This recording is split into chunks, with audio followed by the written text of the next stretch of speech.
তো বন্ধুরা দেখতেই পাচ্ছ এখানে আমি কাটাকাটি করছি। আর হচ্ছে জানো তো আমি মানে কিছুক্ষণ আগেই আর কি তোমাদের সঙ্গে শেয়ার করেছিলাম, ধরো বিকেলের দিকে, বিকেল তো না, ধরো 1:30টার দিকে আমি শেয়ার করেছিলাম একটি ভিডিও। তো সেখানে দেখিয়েছিলাম যে আমি ব্লগে গিয়েছিলাম, তো ব্লগে কিছু কাজ ছিল, তো সেখান থেকে আবার চটপট করে চলে আসলাম। কারণ হচ্ছে আমার বর মাছ নিয়ে আসছিলো, তোমার হচ্ছে তো মাছটা আমার রান্না করতে হবে, তার জন্য চটপট করে চলে আসলাম সেই ব্লক থেকে। আর দোকান খোলা হয়নি, তো সোজা চলে আসলাম আমরা বাড়িতে। তো বাড়ি আসার পরে দেখতেই পাচ্ছ আমি কিন্তু ড্রেসপাতি না খুলেই বসে পড়েছি সবজি কাটার জন্য। তো দেখতেই পাচ্ছ এখানে কিন্তু সবজি কাটছি। আর হচ্ছে আজকে আনছে তোমাদের হচ্ছে পাবদা মাছ নিয়ে আসছে। তো হচ্ছে পাবদা মাছগুলোকে আমি মানে নতুন তো সবজিগুলো, তো বেগুন ফুলকপি আলু আর কয়েকটা সিম ছিল, সেই সব দিয়ে আর কি পাবদা মাছের ঝোলটা আমি রান্না করব, পাতলা ঝোল আর কি।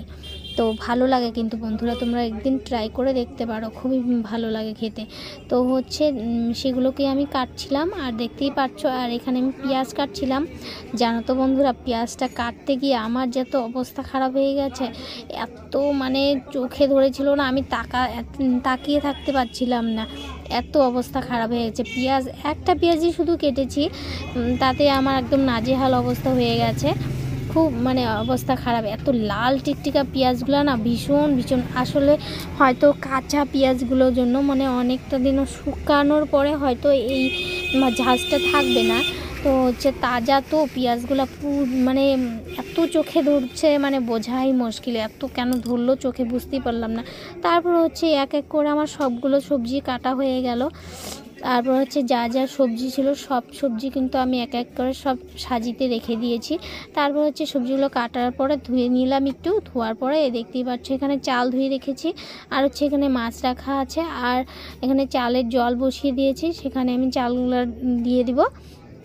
তারপরে হচ্ছে দেখতেই পাচ্ছ আমার ঝোল প্রায় হয়েই গেল, মানে কিছুক্ষণ পরে কিন্তু আমি ঝোলটা বসিয়েছিলাম। তো কেমন লাগছে আমার ঝোলের কালারটা দেখতেই পাচ্ছ। আর এখনও কিন্তু উতলানোর পরে তোমাদের সঙ্গে একটু শেয়ার করব। আর হচ্ছে দেখতেই পাচ্ছ আমার ঝোলটা প্রায় হয়েই গেছিলো। আর ঝোল বসিয়ে রেখে আমি কিন্তু গিয়েছিলাম মোবাইল টিপতে আমার ঝোল একদম শুকিয়ে গিয়েছিলো। তবুও আমি বাড়লাম আর কি, দুটোতে বেড়ে রেখে দিলাম, কারণ হচ্ছে দুপুরবেলা খাবো আর হচ্ছে রাত্রেবেলা খাবো। আর হচ্ছে আমার ভাসুরের ছেলের জন্য কিছু দিব অল্প, তো সেটাও একদম একেবারে বেড়ে রাখবো আর কি। তো সেসবই করছিলাম, দেখতেই পাচ্ছ এখানে বসে বসে, মানে একটু একটু করে মানে দুটোতেই আর কি সমান করে রেখে দিব, কারণ হচ্ছে নইলে অসুবিধা হয়ে যায় দেওয়া থাওয়া করা আর কি। তার জন্য কিন্তু আমার কিন্তু আগাগোড়াই এটাই অভ্যাস, কারণ হচ্ছে নইলে বেশি এক জায়গায় রাখতে যাবা তো মাছগুলো কিন্তু একদম নরম ভেঙে যেতে পারে। তার জন্য দুটোতে রেখে দিলে মানে কোনো ধরনের অসুবিধা হয় না, তাই আমি দুটোতেই বেড়ে রেখে দেব। তো দেখতেই পাচ্ছ।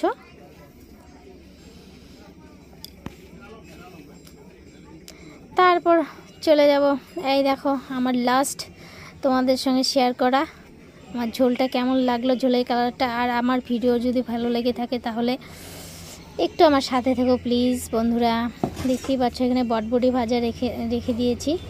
চলো বন্ধুরা, আজকের ভিডিওটা এতটুকু, tata bye bye, see you. যদি ভালো লেগে থাকে তাহলে লাইক কমেন্ট শেয়ার করে দিবে।